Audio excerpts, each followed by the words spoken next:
পঞ্চায়ত নিৰ্বাচন সমাগত অহা কালিৰ পৰা 5 এপ্ৰিলৰ ভিতৰত পঞ্চায়ত নিৰ্বাচনী আয়োগে আনুষ্ঠানিকভাৱে ঘোষণা কৰিব। নদুৱাৰ সমষ্টিৰ ভাৰতীয় জনতা পাৰ্টিৰ কাৰ্যকৰ্তাসকলৰ লগত মিলিত হৈ আগন্তুক পঞ্চায়ত নিৰ্বাচনত আমি যাতে নদুৱাৰ সমষ্টিত 100% সফল হ'ব পাৰোঁ তাৰ বিষয়ে আলাপ আলোচনা কৰোঁ।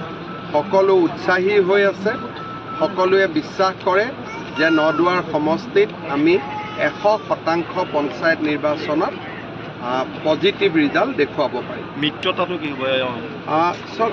মিত্ৰতাটো লৈ আমাৰ দলৰ সভাপতি দিলীপ শইকীয়া আৰু AGP দলৰ সভাপতি অতুল বৰাৰ মাজত দুইলানিও আলোচনা অনুষ্ঠিত হৈছে। মিত্ৰতা জিলা পৰ্যায় আৰু সমষ্টি পৰ্যায়ত হ'ব আৰু যিবিলাক সমষ্টিত AGPৰ এটা সাংগঠনিক ভেটি আছে সেই সমষ্টিবিলাকত ডেফিনেটলি আমি আমাৰ বিধায়ক মন্ত্ৰীসকলক ক'ম যাতে এলায়েন্স হয়। বহুত জাগাত BJPৰো সংগঠন নাই, অসমৰ বহুত সমষ্টিত তেনেকৈ বহুত সমষ্টিত AGPৰো সংগঠন নাই।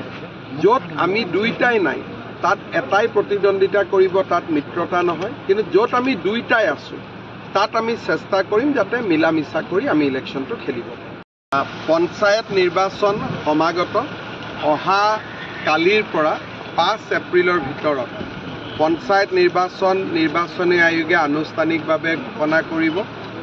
নদুৱাৰ সমষ্টিৰ ভাৰতীয় জনতা পাৰ্টিৰ কাৰ্যকৰ্তাসকলৰ লগত মিলিত হৈ আগন্তুক পঞ্চায়ত নিৰ্বাচনত আমি যাতে নদুৱাৰ সমষ্টিত 100% সফল হ'ব পাৰোঁ তাৰ বিষয়ে আলাপ আলোচনা কৰোঁ।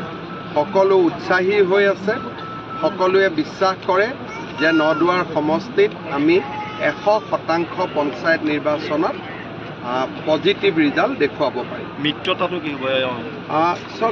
মিত্ৰতাটো লৈ আমাৰ দলৰ সভাপতি দিলীপ শইকীয়া আৰু AGP দলৰ সভাপতি অতুল বৰাৰ মাজত দুইলানিও আলোচনা অনুষ্ঠিত হৈছে।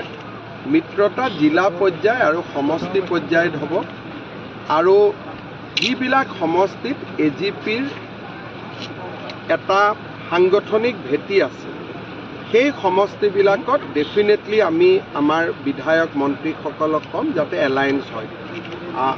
বহুত জাগাত BJPৰো সংগঠন নাই, অসমৰ বহুত সমষ্টিত তেনেকৈ বহুত সমষ্টিত AGPৰো সংগঠন নাই। য'ত আমি দুইটাই নাই তাত এটাই প্ৰতিদ্বন্দ্বিতা কৰিব, তাত মিত্ৰতা নহয়। কিন্তু য'ত আমি দুইটাই আছোঁ তাত আমি চেষ্টা কৰিম যাতে মিলা মিছা কৰি আমি ইলেকশ্যনটো খেলিব পাৰোঁ। আপুনি বিচৰা বাতৰি পাব কেৱল নিউজ 18 এপত। নিউজ 18 এপ ডাউনলোড কৰিবলৈ স্কেন কৰক এই QR কোড। গুগল প্লে ষ্টৰতো পাব এই নিউজ 18 এপ।